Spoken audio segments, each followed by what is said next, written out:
It is another episode of Line to Gain. I'm the big O, Jerry Ostroski. She is Sara Larson down in Miami.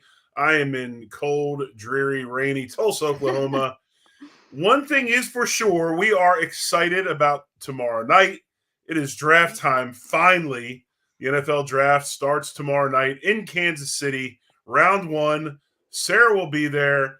I will Alrighty. be watching, and we'll have other members of the Buffalo Rumblings Vidcast Network there as well, and they'll give their opinions of what's going on. But, Sara, it's been a minute, been a It couple has. weeks. I've been on a little bit of a hiatus. I guess April's not a and you understand this because you have a son. I mean, you understand these things. April's the month where we've had all these other months during the year, right, to do all this stuff, but the school decides and everybody else decides we're going to pile 10 pounds of what into a 5-pound bag, and we're going to do everything within like 3 or 4 days. So it's been a little bit crazy, but it's good to see you. Yeah. How you been? I've been good. My son comes home on Thursday of next week, so a week from tomorrow. So, Awesome. um, so yeah, I understand. And now it's like preparing for, his summer classes. We're going to be Right. going on a cruise, um, trying to do all this, all of his financial stuff. And, he's going to do a couple summer classes. So trying to get all that situated. Right. So it's been a lot the last 2 weeks. So I completely understand. And then obviously I head out. My flight leaves at 5:30 in the morning tomorrow morning. Yes, I'm not looking forward to that at all. Have fun with that. But yeah, so I will be leaving tomorrow morning, and then I'm blessed and very lucky. I will be part of the inner circle, the Bills inner circle tomorrow night. So um I will be down in the draft pavilion inside sitting with the rest of the Bills fans that Right. got selected to do it. So very lucky, very blessed. Can't wait to experience that, especially for round one. It's gonna be pretty amazing. And then round two and round three, I will be out with the rest of the minions, I call them, or the peasants. We've been joking about it. Walking around and just seeing who's there. I know a couple people. Kenny Pinto Ron, he says he'll be there. So I look forward to seeing him. He's become a really great friend. Him and his daughter. So it'll be a fun experience. Friday night, for anyone who will be in Kansas City, there is a after draft party that is held for the by the super fans. Any kind of money that they make for it is all donated. Right. It's really cool. So I will be there Friday night. After the draft. I am going to go to the draft first and then go to the after party. So it'll be exciting. Hey, by the way, smash the like button, hit the subscribe button. We're here weekly, Thursday night, 9 Eastern Time, 8 Central. And I know there's a lot going on. I got people down here that I'm friends with, don't have any affiliation to anything. They just want to go see the spectacle. Motley Crue's supposed to be playing, tomorrow night, I Friday. think. Friday They're night. showing up. Friday night is when Yep. the crew's Yep. going to be there. They're actually coming to Tulsa, Oklahoma, I believe, in May or June. Yeah, I think they're Maybe going to it's be in June. Buffalo too at Yeah. Highmark. I think they're doing Playing something with over their the summer. friends Def Leppard as they normally Yes. do. So catch in. But your feelings about and let's just start with this. And I don't know. Well, let me ask you: do you have an outline made up, or do you just want to go Yeah, ahead I and was just gonna a couple of things that I wanted okay, go ahead? to see where, Go ahead. obviously everyone's talking about Rodgers.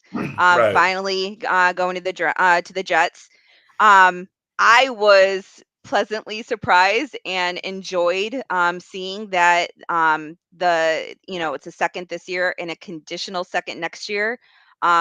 Being that he plays 65% of the snaps this year, Right. which it's going to happen. So that's going to become a first next year.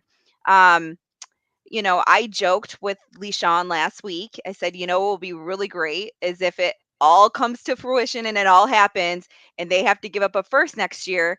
And that first, ends up being a top, 15, 16 pick because they don't do as well as everyone, expects them to do Right.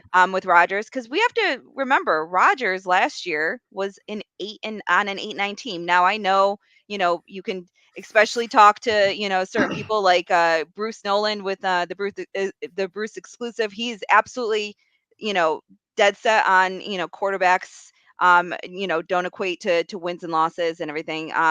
But I'm looking at this and I'm like, well, yes, they have a better defense than Green Bay did.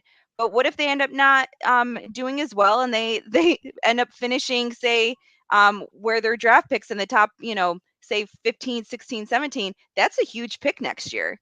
And Yes. and what if he retires right after? I would be, if I was him and I had a lackluster season and I don't enjoy the team and the dynamic, and he was very hard on his rookie wide receivers last year. What if he says, I'm done? I'm 40 years old. I'm done, because he'll be 40 in December. So he was going to call it quits this year. What if he says, I'm done? And now the Jets have to give up their first round pick next year and still don't have a quarterback. So I think it'll be interesting. How do you feel about what they gave up to get him? I think it's I don't know if you really put a value on it. I mean, you talk about the what ifs and what are these picks? What if they're this? What if they're that? How high they might be? Obviously, unless he gets hurt, he's going to play 65% of the plays.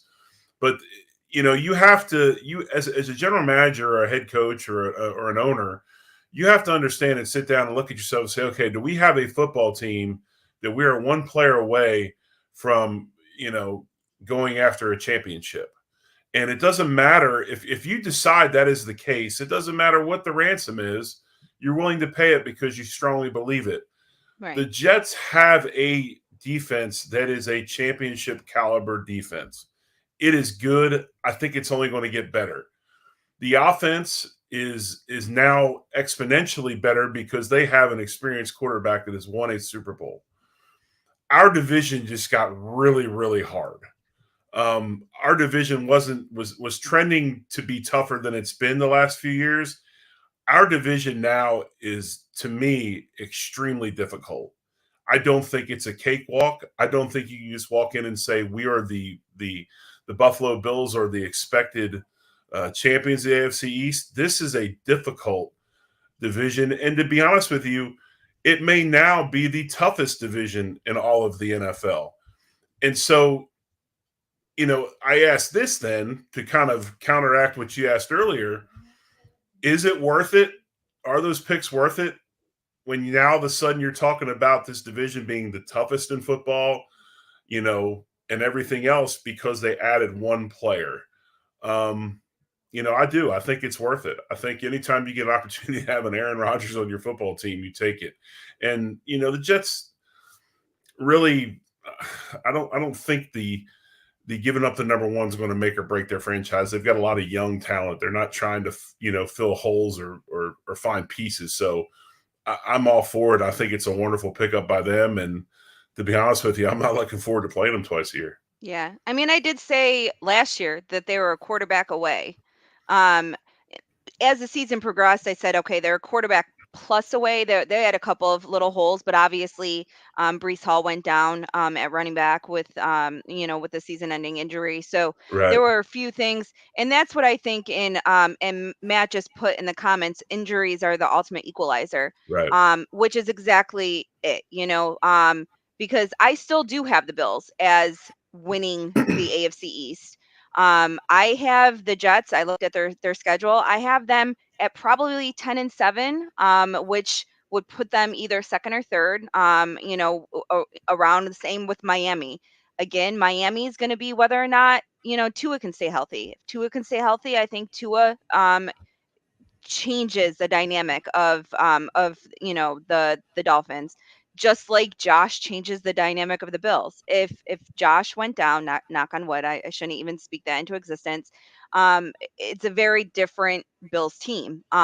So I still have the Bills winning the AFC East, and then I have the Dolphins in second and the Jets in third, but that's only because I have the Dolphins winning one more game than the Jets. I have the Dolphins at 11-6, and I have the Jets at 10-7.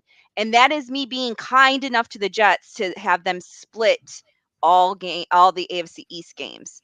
So all their home games I had them winning, all their away games I had them, losing for the AFC East. So which is kind of what happened last year, but I think they lost both to the Patriots. But regardless, I kind of look at it, that way. And then I have the Patriots in last place.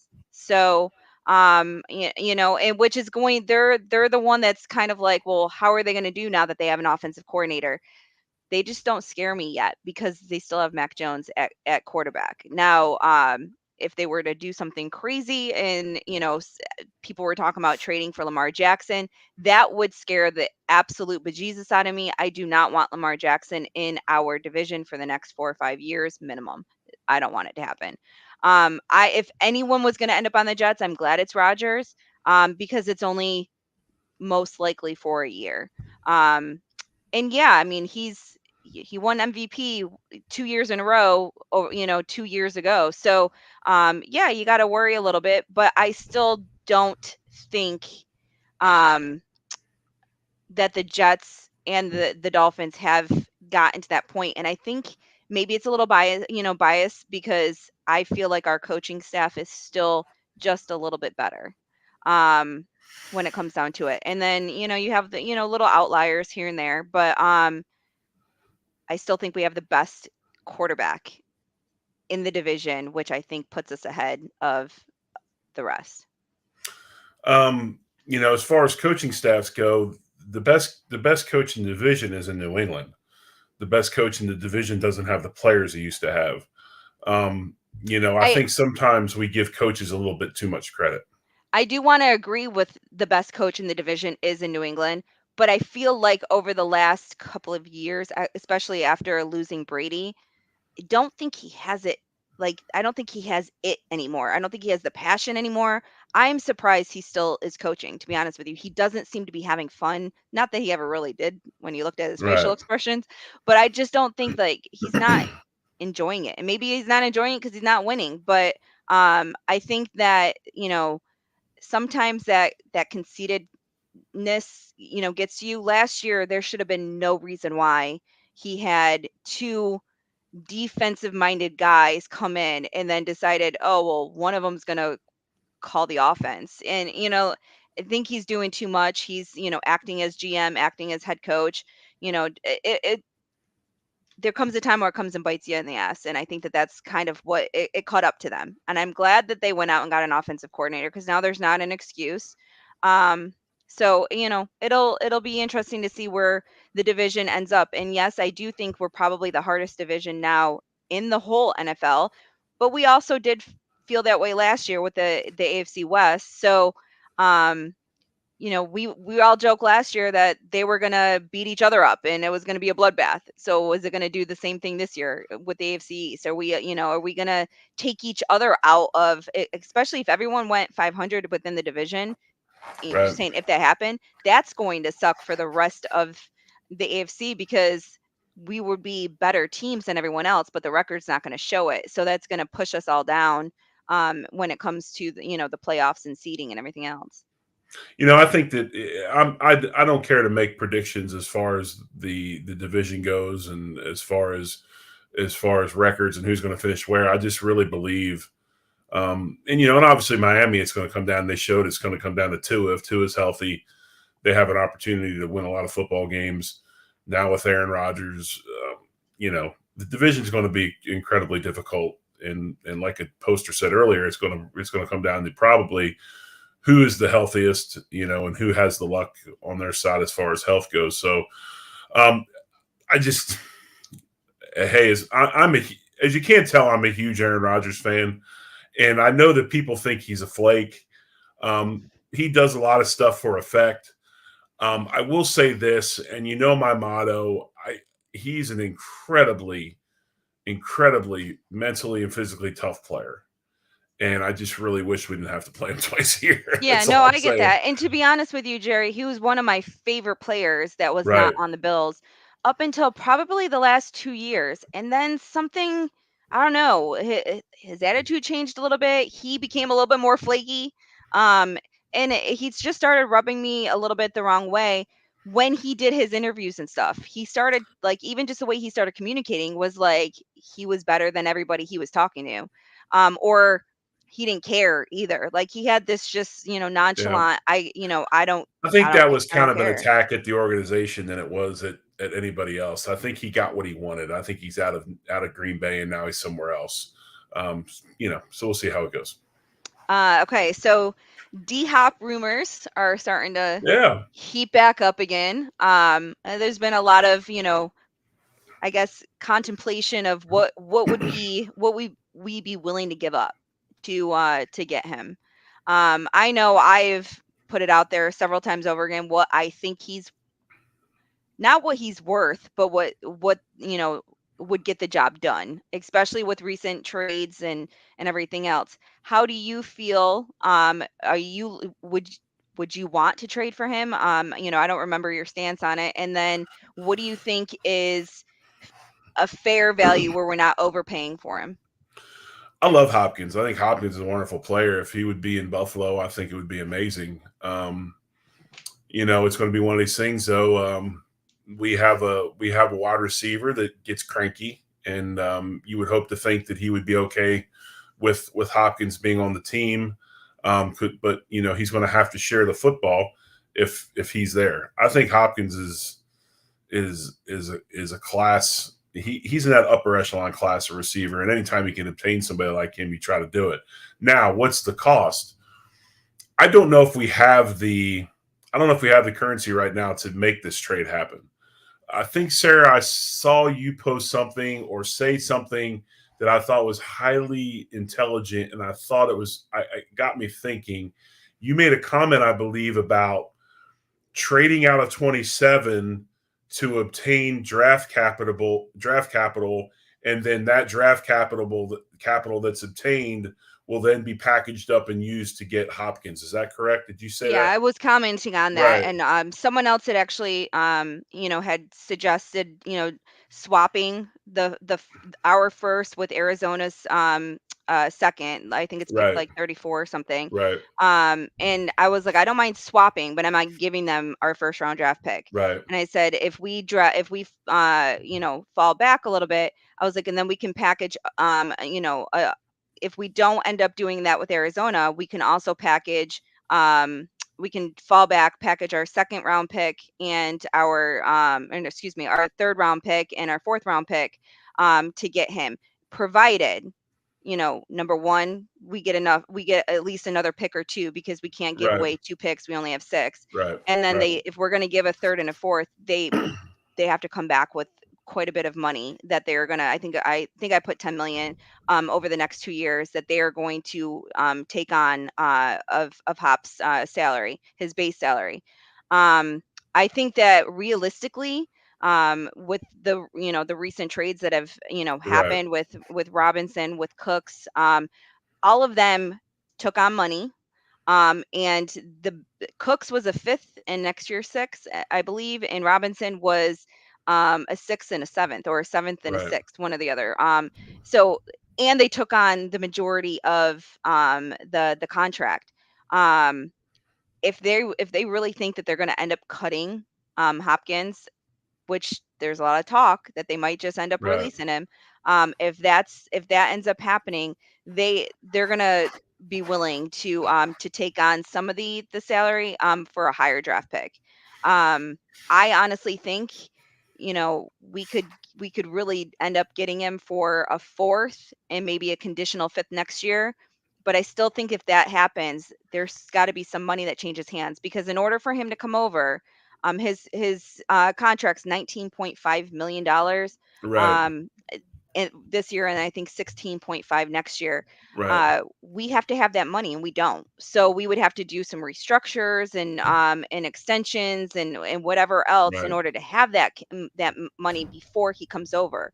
right, We haven't heard any of that happening. So in order for him to come over, um, he needs what needs to happen is Arizona needs to restructure him and take on that money so that we could take on the his base salary at right. that moment, which I think we have like 6.5 ish right now available, and we need about three of it for the draft. So that puts us at about 3.5 that would we have wiggle room for. So it's not a It's lot. going to be really, really hard to do. It's going to take the Cardinals to actually cooperate with us to get it done. And if you Yeah. do get it done, you go ahead and you figure there's your first round pick. And that's the way I look at this Aaron Rodgers trade. I look at, even though they swap first, they get the one next year. It's really like you're obtaining a first round pick. You know, I don't think the draft capital's that high for a guy like him. But as far as Hopkins goes, I think he takes our team to another level. I like that. Of all the receivers that were rumored to come to Buffalo, OBJ and everything else, Hopkins to me that's a home run if you can get that done. And if Bean can somehow find a way to get that done, that's a masterful move. But I think it's going to be really, really hard. Yeah, I think it was Chris Jenke today posted everyone who's commenting to Bean and upset with Bean that it's not done yet is going to be up in arms when Arizona releases Right. D Hop and we sign him for $1.7 million.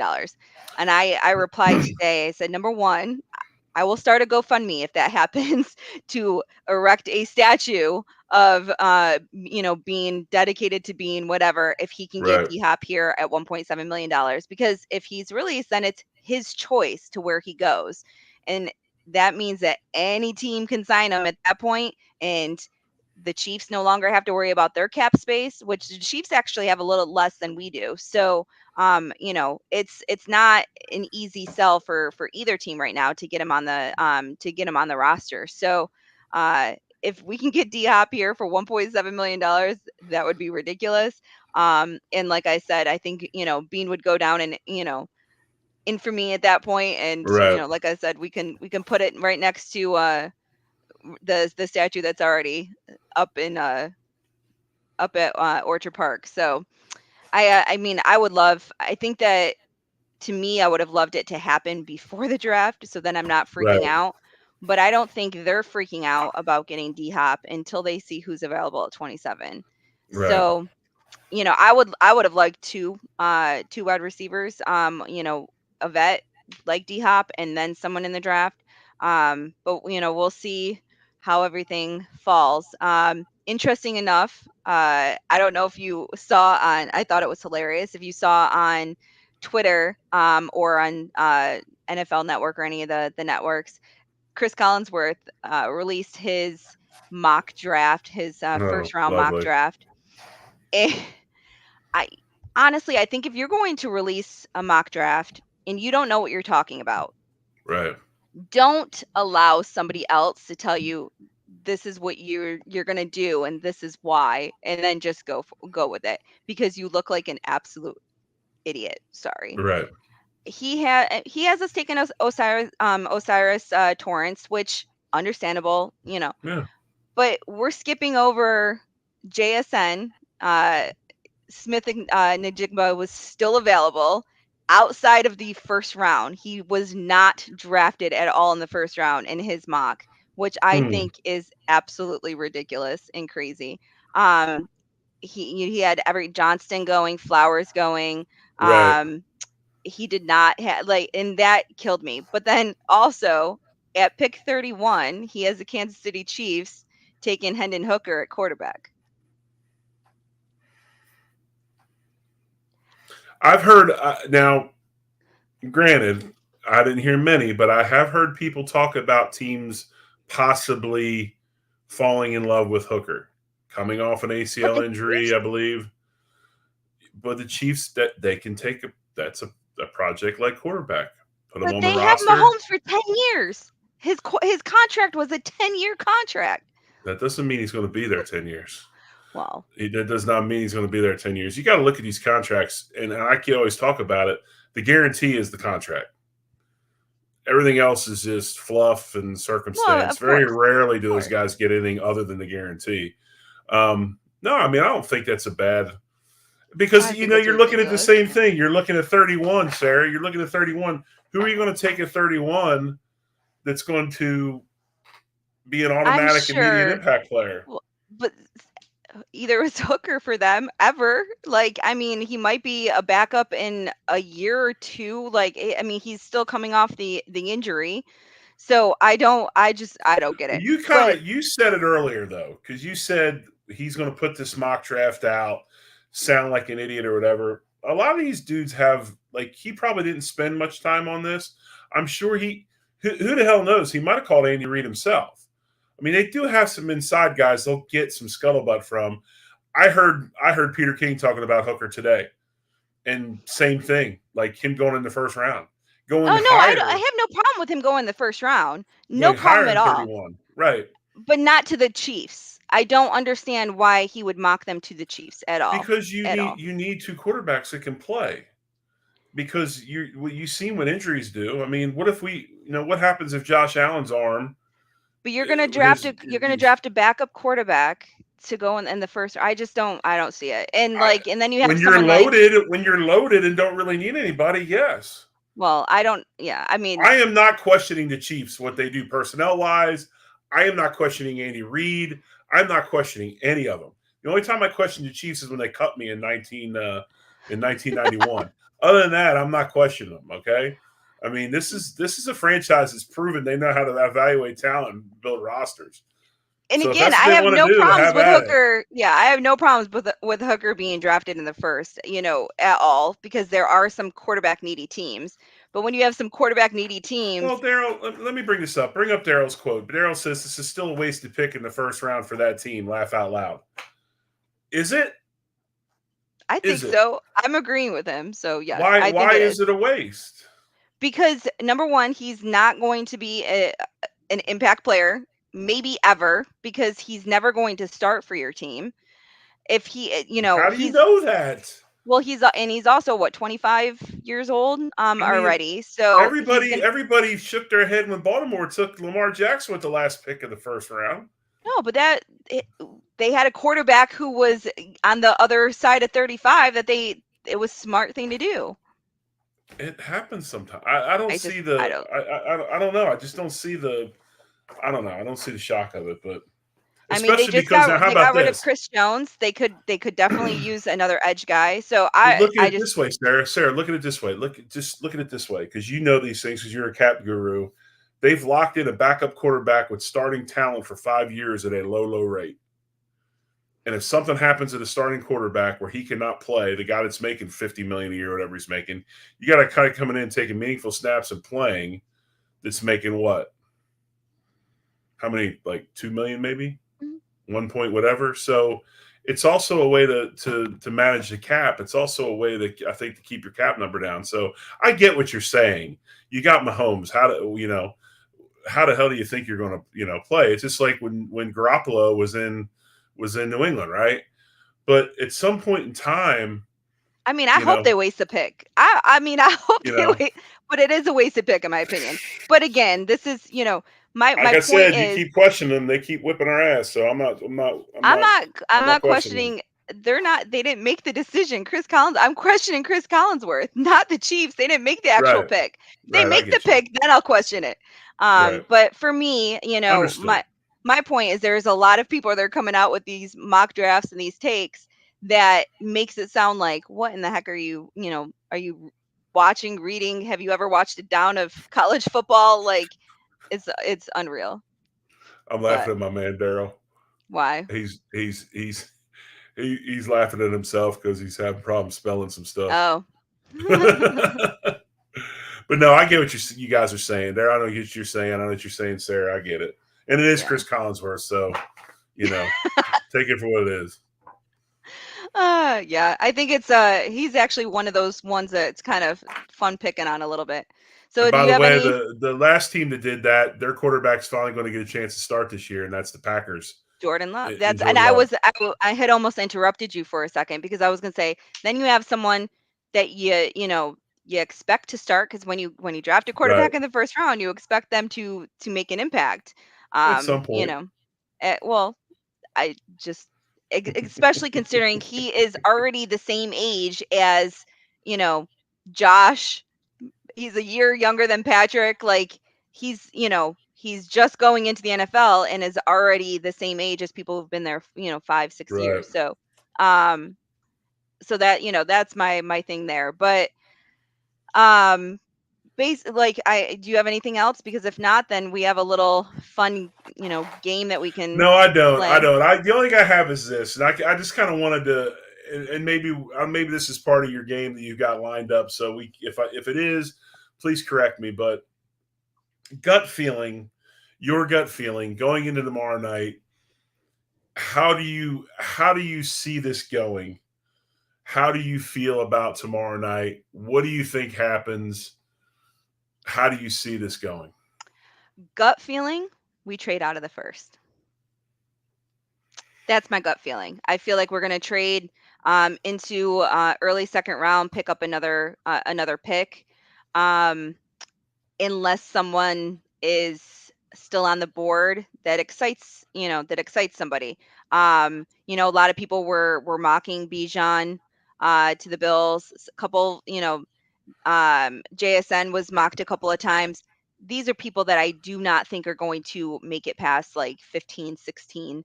I honestly think Bijan's going to go early. Philadelphia, will be one person or one team that I can definitely see it happening.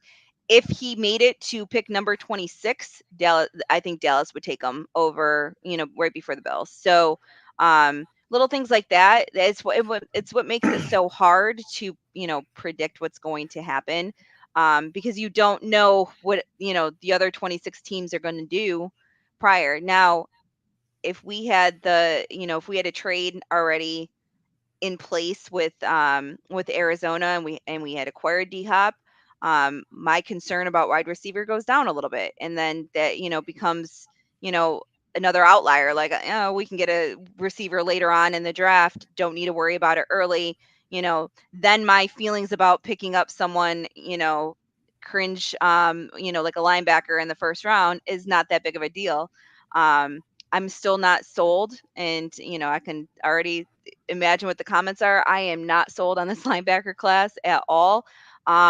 But again, if there's only 16 or so first round grades on these guys, then anyone that you're picking technically at Well, I 27. will say this. Let me say something real quick. I sorry to cut you off. No, you're You fine. say 16 or 17. Who graded 16 or 17 first round picks?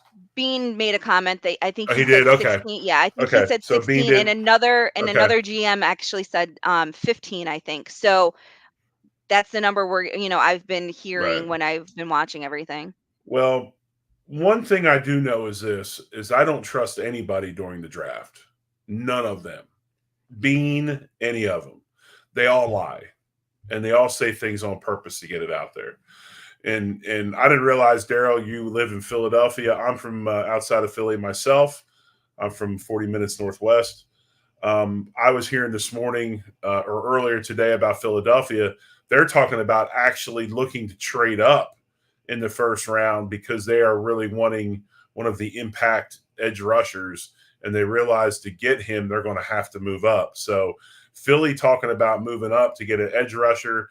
I've also heard people talking about Bijan at 10.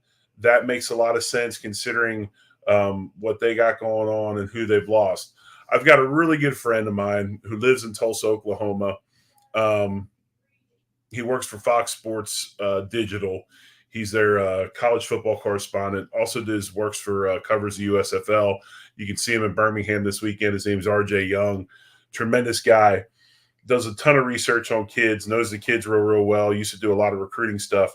I asked him point blank, and um, I said, "Hey man, last year you asked me about Tyler Smith. I gave you my opinion. Now I'm asking you, if Bijan is there at 27, do you take him if you are the Bills?" And he said, expletive, yes. And then he went on to say, he goes, he likes him. He's an NFC East guy. So he talked about the Eagles or Dallas. He says, this is what RJ says about Bijan. That dude is everything you want in a son-in-law and a football player. He goes, he put the ball on the ground for the first time in his career against Texas Tech and carried the football to class for the next week. Told folks around campus to strip him. He said he prays about everything and he handles fame without anyone else's help. And and then he went on to say, "I want 500 Bijans." Yeah. So if RJ gives him that type of endorsement, if he's there at 27 and we decide to take him, I don't have a problem with it, So I because I think actually I actually spoke with somebody today. Well, someone messaged me, DM'd me on Twitter that lives in Texas. daughter, I believe, goes to the University of Texas. So he was Right. like, I'm gonna get you a jersey. Which one do you want, Roshan Johnson or Bijan? And I said, well, let's see who we pick if we pick Right. one first. And he's like, and I'll get it signed for you. And I was like, amazing. That's awesome. But he said that they both said that they would absolutely love to play for the Bills. Now, Bijan also made a comment that he'd love to play for the Eagles and play with Jalen Hurts. So Right. obviously, it just depends on who they're talking to. But they said that when they went out to dinner with them, it was amazing, and that they would, and that the organization itself just seems like a lot of fun.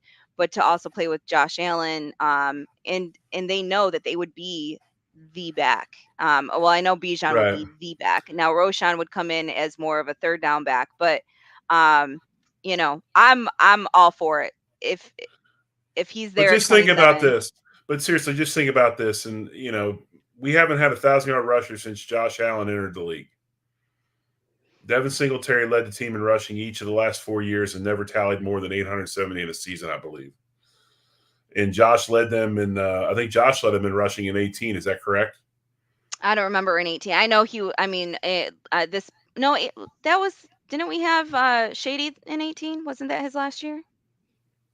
I don't know. I'd have to check. But I know that But Josh has been at least the second on the list for his whole career with the Bills right. for But the rushing thing yards. about Bijan that I like, other than the fact that he's only fumbled the ball 3 times and 400 touches at Texas, but he's a 4.46 guy, but he can also line up in the slot. Yeah. He can catch the ball. So, Oh yeah. Matt makes a comment about, does that mean the O has to philosophically change? Um, um, I I don't know if if it has to philosophically change, or is this finally the piece that they get that allows them to do what they've wanted to do? Yeah. I just look at 27 is really hard to find an impact player at 27. And when you look at Todd McShay's board and the second guy he has ranked, okay, Todd McShay's board, okay, his big board, the number one ranked player is Bryce Young. The second ranked player is Bijan Robertson. And if he's there at 27, and this is kind of what I was going to ask you about, Sarah, that I look at this and I say, are we in a situation where at 27, we're not really going to probably, unless it's a Bijan or just somebody tumbles there and you're like, my goodness, they fell in your lap. Are you really going to find a impact player, an immediate starter at 27? Okay. Or are you going to find the best available on your board? And John Butler used to talk about this all the time. Okay. John Butler used to say all the time, we're going to take the best available player on our board. We've gone out, we've done months and months of evaluation. Why am I going to reach for a position need? We're going to take the best available. So at 27, who is the best available? Is another offensive lineman? Is it one of the 55 great tight ends in this draft? Is it a DB? I don't know, but it will be interesting to see for sure. So I actually did two examples for first round because there are quite a bit of people who've players that have been mocked to us, and there's a couple of different ideas that I have in my head that would change my mind a little bit. So like this one, um, round one, pick 27. We're not trading out. Jackson Smith Njigba is still there. Kalijah Kancey is still there. Darnell Wright, Bijan Robinson, Will McDonald, and Jack Campbell. So some people have Jack technically is rated a second round linebacker, but because the linebacker class sucks, some people have him going obviously as early in the first round. You have an event.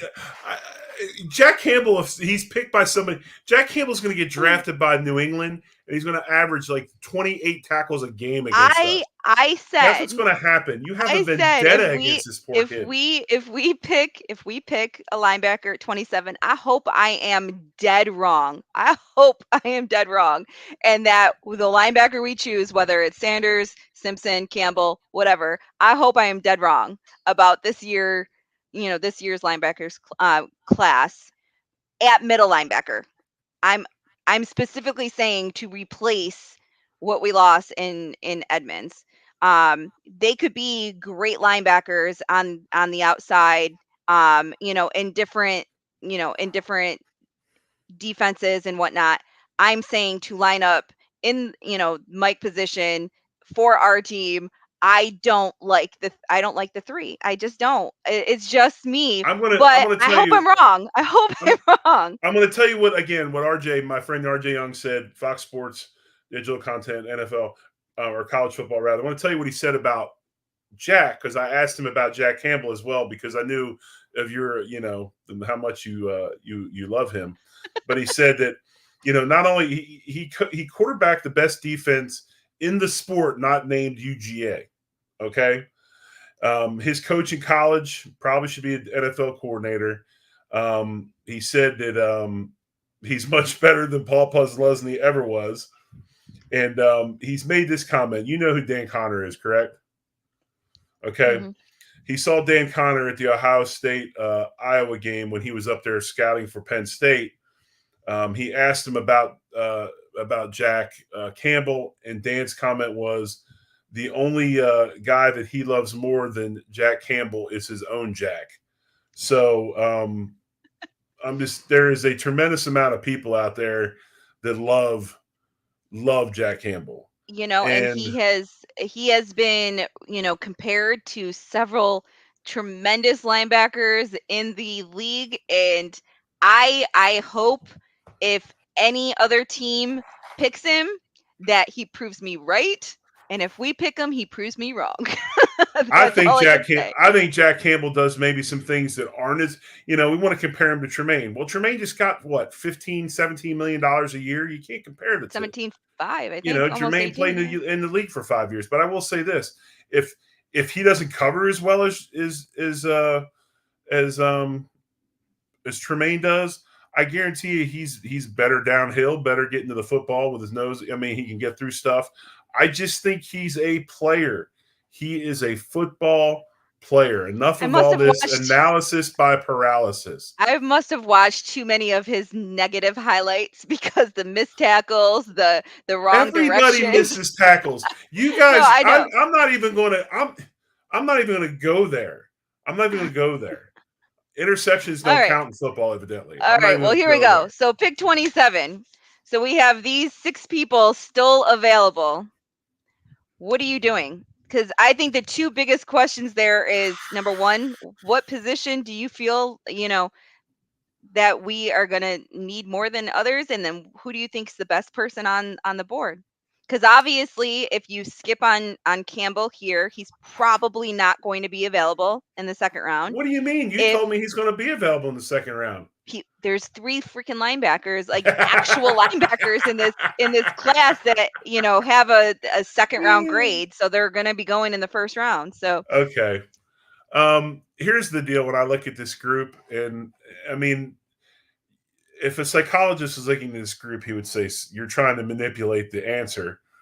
Um, you're going to make me pick one of two people. like for instance, Darnell Wright. Like, we need another short, undersized defensive tackle. We've cornered the market on those guys. Okay, I don't want any defensive tackle under no, Darnell 340 Wright is pounds. a offensive I'm tackle. not He's Darnell Wright. I'm sorry, Kalijah Cansey. Kalijah Yes. Cansey is what I'm talking about. I'm sorry, the font looks similar. The kid from Pittsburgh. I'm not. I don't want any more small defensive tackles. Okay, I've had my fill. Jackson Smith, that whole deal is very, very intriguing with him there. I could see that. Um, I really like Jack Campbell. I like football players. I don't like combine guys. I like guys that play football. So that would be a guy that I would really, really consider taking at that spot. I would take him over the outside linebacker from Iowa State, Will McDonald, because everybody knows Iowa's better than Iowa State in the state of Iowa, but neither of them are better than Drake, right, Jackson? But how can you not take the second ranked player in a lot of people's Okay. mock? Okay, it's got to be Bijan Robinson, right? Okay. So yeah, for me it's either, Bijan or JSN. I would take Bijan over JSN because JSN has a Right, history of being injured, right. especially last year. He missed most of the season. You don't know exactly how well he's going to come back. He has a very small you know, sample size that we're comparing Right. everything to, and it's more, that look. I think he's going to be an amazing football player. Yes, I think he's going to be probably one of the best slot receivers if we look back at this in 5 years. I really think he can be, but I still say we take Bijan over him. Right. And we have to, if people need, like, well, we already have three running backs. Two of them are on a 1 year deal, and one of them can actually be cut with like nothing, hit, Right. no actual hit this year. So for those people, we will go into camp no matter what with at least four running backs. We are going to Right. bring in another running back, whether it's an, undrafted free agent, whether it is, someone who is still a free agent out there. um, there will be another running back on the team. So in the end, you bring in Bijan, in my opinion. So Right. all right. No, So no, no argument. all right. So Bijan's gone, JSN's gone. This is the other options that we have for round one. So we have I had to do two because I'm laughing because I obviously know you did it again. You go ahead. Go ahead. I had to do I know two who you're gonna because take. the first one is like all the people that we would love to, like most people are, Right. picking for us or we would love to see. Right. So Zay Flowers, Osiris Torres, Darnell Wright, Darnell Washington, Mozzie Smith, or Jack Campbell. Right. You asking me or do you want to go first? No, you can go first. I already know who you're picking. I don't know if you So do. I think I do. Okay. I'm gonna, and if I'm wrong, I'm gonna say I'm wrong. So I first, actually who do you think I'm picking? Darnell Washington. Okay, you're right. You're right. I pay attention. I act like I don't, but I do pay attention. I'll tell you who I really like in this group, other than Jack Campbell. I think Jack Campbell is the top rated player at that position. He's a guy that we need. But here's the thing, I don't think we're going to take him unless it's a smokescreen because I don't believe he was in our pre-draft 30, was he? We don't have any linebackers except for Right. Mapu, which is Now that doesn't mean anything. a I mean, little bit. No, I know. It's they might have linebacker really did, sleep. yeah, they might have really did evaluation on him elsewhere, had a meeting with him somewhere else, really got into it. So, And not meeting with him could be a smokescreen, so people don't think that we're picking a right, linebacker. right. Totally The get it. guy in this group that intrigues me the most that I really, really like is Maisie Smith, the defensive tackle. Because why? He's 6'3", 323 pounds. I mean, he's a strong, physical inside guy. He's not going to offer you a ton of production in the pass rush, right? But here's the deal. We got pass rushers. We don't need any more pass rushers. I need somebody to hold guards and centers up to keep people off of Jack Campbell running to go make tackles, right? That's what we need. So I really think that this guy, when I look at this group at that spot, I mean, if you took Campbell away, obviously I'm going to say Campbell, but right there, I think Maisie Smith is a star in the making. His explosiveness, his strength, his power. This is what we're missing on the inside. And I've said it for months now, for weeks for sure. We need to get better up the middle. It starts with drafting a guy like Smith. So I am not opposed to taking Smith in the first round and before the end of the draft trading Oliver. And picking up another draft pick throughout, in one of the rounds, probably a fourth or a fifth. I don't think we'll get much for Aller because it's a $10.5 million cap hit. But the inner depths of me would say Darnell Washington is that pick. And granted, this is a very deep tight end group this year. And I There are think we will tons. take one in the early rounds. I do. And I honestly think that, we can look at, how many tight ends there are in this group that we would be lucky to pick, 3, 4, 5 of them, and we'll have a chance. I think Darnell Washington's different. Not only is he going to be that person that's going to be able to help Spencer Brown when needed, help our offensive line. He has Right. soft hands. He can catch whatever is thrown at him. Right. He's mammoth. Someone said the other day on Twitter, the next Jason Peters ? I honestly think that he can even be maybe more dynamic than that. You mean no? When they said that, they meant are they going to put him at offensive line?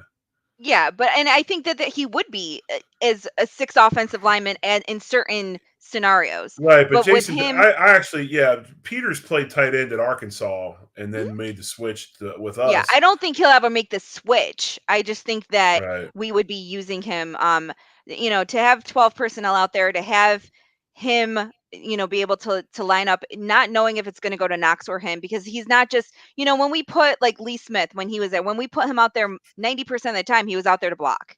He wasn't out there to catch. Knox and Washington out there at the same time, you don't know who's getting thrown to. I think that it would open up, especially Knox, possibly being in the slot as well. Some throws over the middle. Ugh, I just think it would be one of those difference makers. I don't think the team needs a lot this year. I think we need some things for the future because safety we're going to need for the future, defensive tackle we're going to need for the future, et cetera, et cetera. I don't think um, we have a lot of those needs. I think that he's a difference maker. And I think that having him on the team would make a serious impact this year. Just like I think having Bijan on the team this year would be a serious impact. So you're going with Mozzie Smith. Yeah, I'm not taking a tight end in that spot, and if I did, it wasn't going to be him. Um, I actually like Osiris Torrance. I think he's a guy that's a little bit rugged. Darnell Wright's not bad. Again, Jack Campbell's my guy. I would take Jack Campbell all day long. Um, but I'm just telling you, Smith has the ability to be a really, really good one. A really good one. All right. Let's move on to round 2. We have Sidney Brown, which Right. I think is one of the best safeties that will be available second round later. Josh Downs, and this is the scenario that we have not taken a wide receiver. Obviously, we have not taken Okay. offensive line, and we have not taken a linebacker. So Josh Downs, Jalen Hyatt, Marvin Mims, Matthew Bergeron, and oh my God, Jack Campbell slipped to the second round. Well, we don't even need to answer this question. It's Jack Campbell. Okay, so now Jack Campbell's not there. Who would you pick? Well, considering I want size at wide receiver, I look at that group. I know Marvin Mims pretty well because I get to watch him all the time. Play 5'11", pretty big. Brown is an interesting prospect from Penn State. Obviously, a guy that's not the best DB at Penn State. That would be Joey Porter Jr. But Brown's another guy that's is a really, really good player. Bergeron's intriguing. He fits our mold as far as the Buffalo Bills offensive lineman, what they're looking for nowadays. Kind of a longer guy, a little lighter, not super physical, not a guy that's going to move guys from point A to point B against their will, but will move them with his movement. I don't know. I'm not I would probably take Brown over any of them because I think we need we got glaring holes at safety. I still don't think that unless we can just get a knockdown, just unbelievable wideout, we have some bigger holes than our wideout situation right now. And I think safety's one of them. So I'd probably take Sidney Brown. Okay. I'm on board with either Sidney Brown or Matthew Bergeron. And ironically, Bergeron was third and fourth round, comps earlier in the year, and he's moved up and moved up and moved up. And now people think that he's definitely going to go in the second. So I'm But on here's board what I with like either about one. Sidney Brown, and I apologize. He's from Illinois. Yeah. His brothers his twin brothers on the team as well. Yeah, I had him confused. I looked at him a couple weeks ago. The thing I like about Brown is he's a hammer. I mean, he is a physical hammer. He will come downhill and knock you out. And I think that's a big, again, you know my theory on all this. I consider safeties up the middle as well. And so, yeah, I really like Sidney Brown from Illinois. Okay. All right. So let's go next. All right. Round 3. We got Luke Schoonmaker, Garrett Williams, Roshan Johnson, Moro Jomo, and Nick I can't say his last name. Come on, that's one of your paisans. You can't freaking say your paisan's name. Come on. I don't know. Yeah. Roll the but R a anyways, little bit. It'll make it easier. Yeah. So now Roshan Johnson is my guy. I want, Right. like, if we don't get Bijan, I want Roshan. But at one point he was more of a late fourth, early fifth, and he's moving up and moving up. So now I'm like, I don't know if third round is too early to take him.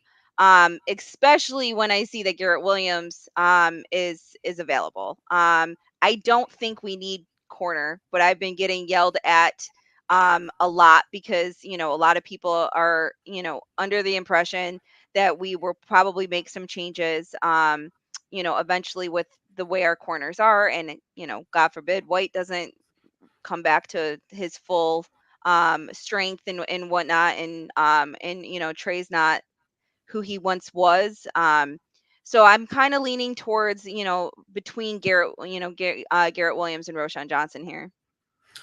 Um, Schumacher is an intriguing pick. Is an intriguing prospect. He's kind of your complement. Okay, if you can't get your guy that you want in the first round, he's a guy that is 6'5", I believe. He had 3 touchdowns last year, about 400 yards receiving. Not a huge offensive weapon or playmaker, but he can give you both with his size. He can catch the ball over the middle in traffic, but he's also big. He can block and do a lot of stuff there as well. So he's a guy that is interesting. If we don't have Bijan on board, I think Roshan Johnson is a good pick there. I don't know. I think with us signing 3 veteran offensive linemen, it's hard for me to take another Right. OL.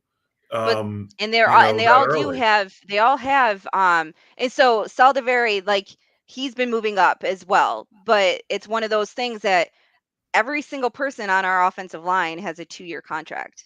Now, Right. whether or not Morris will stay for 2 year, like, we don't know with his Right. concussions, whether or not, what's going to happen, but Right. they're all there for at least 2 years. So would we, take someone, obviously our starters are all there for 2 years.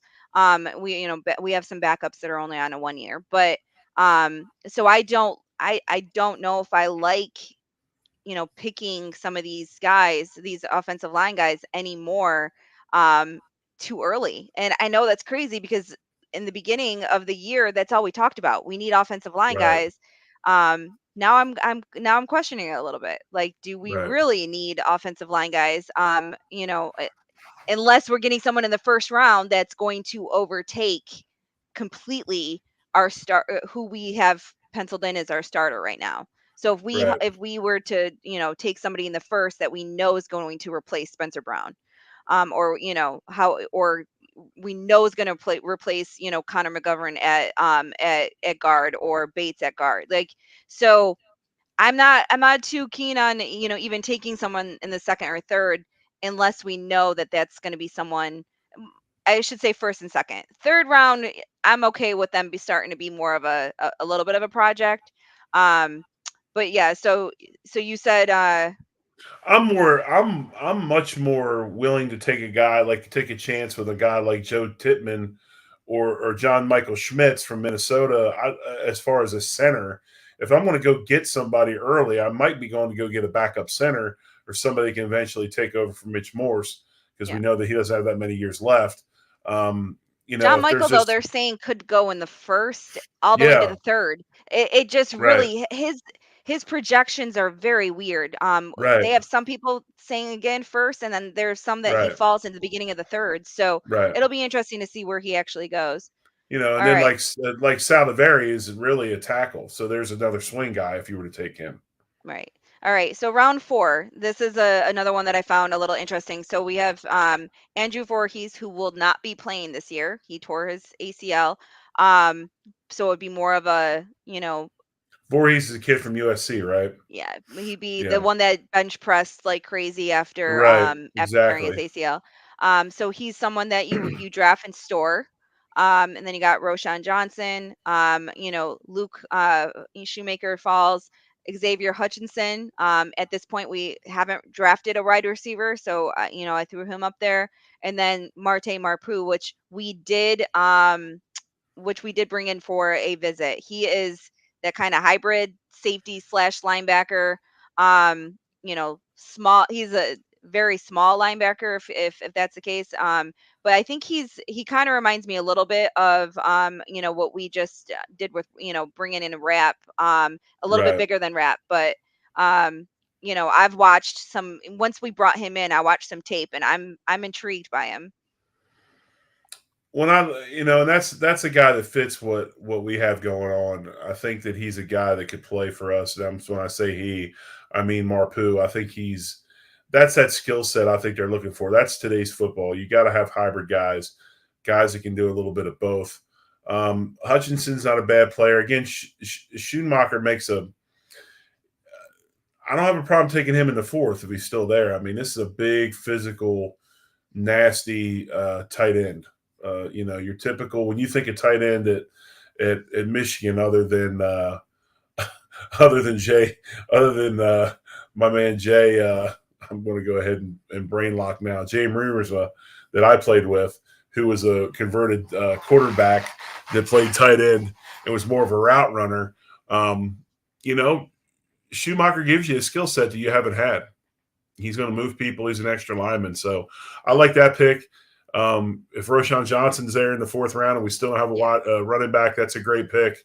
Yeah, I would pick Roshan over everyone if he's there in Right. the fourth. But I really Um, like the Marte Marpu pick as well. but for me, I actually think the Voorhees pick would be very interesting. Um, if we haven't gotten anybody yet, because But if he didn't tear his ACL, he would be an early day 2 pick. but wasn't he a I thought he was a center. I thought he can do He both. can do both. That's why I would say he's a pick and store. Right. So it still intrigues me. I'm on board with Roshan any day. If he's on the list, I'm picking him. Except obviously if too early. I don't want to pick him too Right. early. But if he's there in Right. the fourth, I say go get him. But if he's not, then I think Andrew Voorhees becomes the next intriguing pick here because we don't need him to play this year. We don't, Right. it's a fourth round pick. You pick him. He's actually can work and learn behind Mitch Morris. Um, you know, he- Next year when he can play, he can go in as guard and back up Mitch Morris, and then be ready for when Mitch Morris retires. So Right. I like it. Um, I think someone put in the comments, Daryl put in the comments, Hutchinson gives you a sound route running and hands and big body. I love Xavier Hutchinson, and I saw him at the Senior Bowl, um, along with Johnston, Quentin Johnston. I have been obsessed with watching both of them. Watching them more has made me a little bit more nervous though, because they are great at the route running. Um, you know, the problem is their drops, and I'm a little nervous that it's another Gabe Davis. And Gabe, Get off yes, of Gabe. Goodness. yeah, I was just gonna say yes. We've been giving Gabe, a hard time with his drops and everything else. Um, Every, mm, and it is what it is. But I'm just saying, I want I want us to draft someone that can be consistently out there. And right now, I don't feel like Hutchinson would overtake Davis. I don't think he would be, it would still be Davis as our number two. So I like it. I like Hutchinson, but he's got me a little bit more nervous the more I've watched him. But he is a terrific route runner, and he's very tall, he's very lengthy. So he wins those 50-50 balls type thing. So he's an intriguing pick, but I'm not going to sit here and bash Gabe Davis. I am not going to sit here and make you think that I am. I just want consistency at number two, and I'm not saying Gabe Davis is a bad wide receiver. I just don't think that he is the right person to be at number two. I don't think he's consistent at number two. I would love him to come back. I would love to obviously have a slot receiver, and then have him and or have obviously Hop at the boundary, and have Diggs at the other boundary, and then have Davis come in as a fourth wide receiver. Um, and I think that he would just be the vertical threat that everyone's trying to cover Diggs, Hop. We have someone trying to cover over the middle, and then Davis. You can't cover all four. I think that would be ridiculous. So that's my hope and pray. And, I'm not saying Davis is a bad receiver. I just don't think he's consistent at number 2. All right. Okay. Because, yeah, we've gotten to that argument about Davis before. So I just want to. No, I like the argument about consistency. It only relates to certain players. Oh, ouch. You know my feeling. You know what I'm talking What, about. are you talking about Josh again? Yeah. Okay. He led the league in interceptions. That's all I'm saying. Well, I think turnovers. I think he tied with interceptions, or maybe it was one more in interceptions. But regardless, yes, he led it in turnovers. But he also didn't have, and I'm not giving him a whole bunch of excuses, but his offensive line sucked last year, period. But Josh was not consistent throughout the whole season. I agree.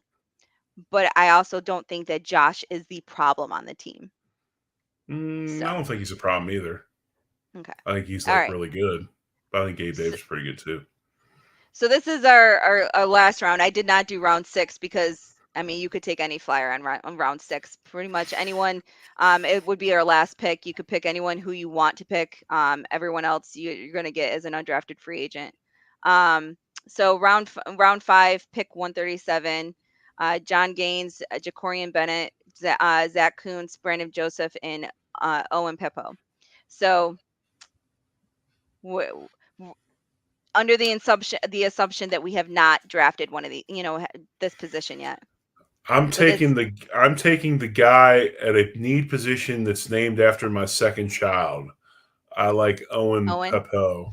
And the other reason why I like him is he played at Auburn. I got a lot of friends that are Auburn fans. But no, seriously, 6'1", 225, good football player, good instinctual player. He had 51 solo tackles this last year. Finds his way to the football. I think he can be an impact player.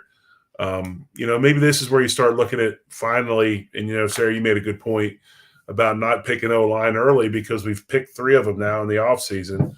Maybe this is where you start looking at a guy like John Gaines or some of these other guys around 5th or 6th round, start trying to fill those spots.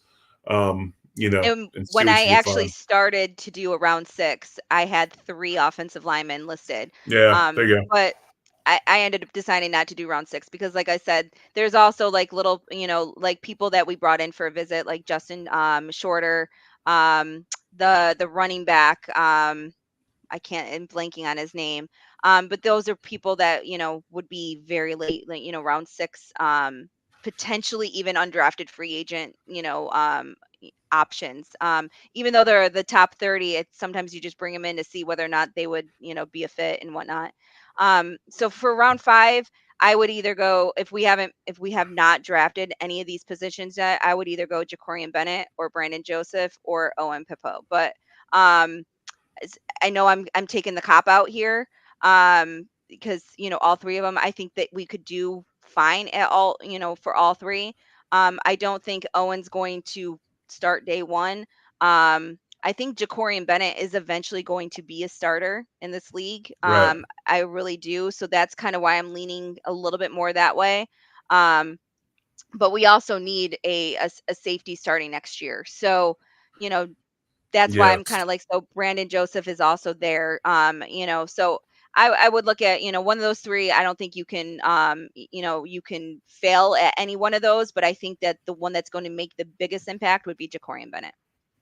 I like Joseph as well. I'm with you, Sarah. I'm with you completely 100%. We got to get more people up the middle at safety.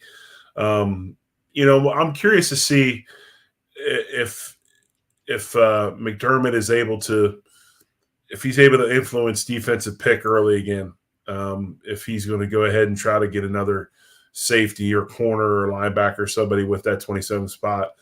I just think looking at our team, if I really look at, and I've been thinking about this, if we don't trade out of the first round, which I would do, which I think there's a high possibility they will do, really up, linebacker to safety is probably that really. Would you say that's probably the leanest area we have on the football team right now? Those two areas. When you say leanest, like depth When I wise, say lean, like depth wise, like I know we got some I people don't. back in theory, but we Yeah, need to get some more. I would say linebacker.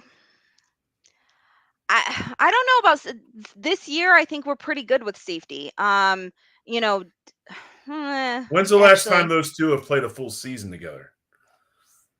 You know, I mean, not last year, the year before, obviously. they played every I game the year before. believe I believe in 2021 they played Okay, every okay, game. Maybe a game off or so, okay. I but wasn't with that sure. I being was said, honestly I mean, like, asking. realistically, we don't know what Hamlin's going to be like.